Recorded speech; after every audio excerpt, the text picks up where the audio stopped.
Sa ikatulo ka adlaw, may kasal dito sa lungsod sa Kana sa Galilea. Ug dito ang inahan ni Jesus. Gidapit usab si Jesus ug ang iyang mga tinun-an sa nahuddan na sila bino. Ang inahan ni Jesus mingon kanila, wala na sila bino.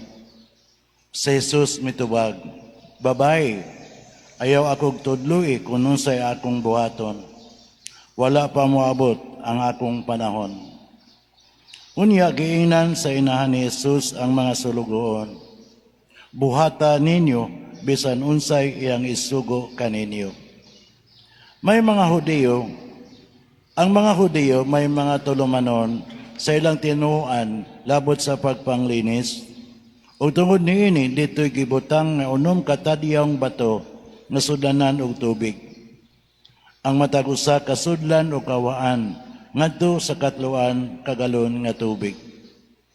Si Jesus miingon sa sulugoon, punan ninyo tubig kining mga tadyaw, ug ila kining gipuno. Unya miingon siya kanila, kab-a ang tubig ug dad-a ngadto sa mga tinugyanan sa kumbera.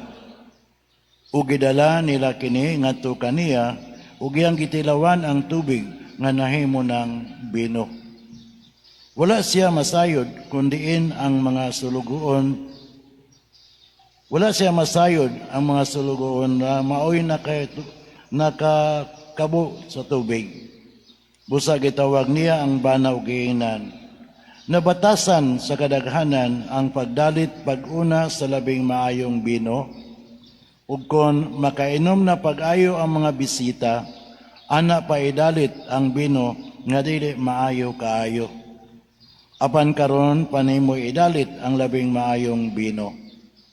Gihimo ni Jesus kining una niyang milagro dito sa Kana, sa Galilea. Dito gipadayag niya ang iyang himaya ug nanuo kaniya ang iyang mga tinun-an. Ang Ebanghelyo sa Ginoo.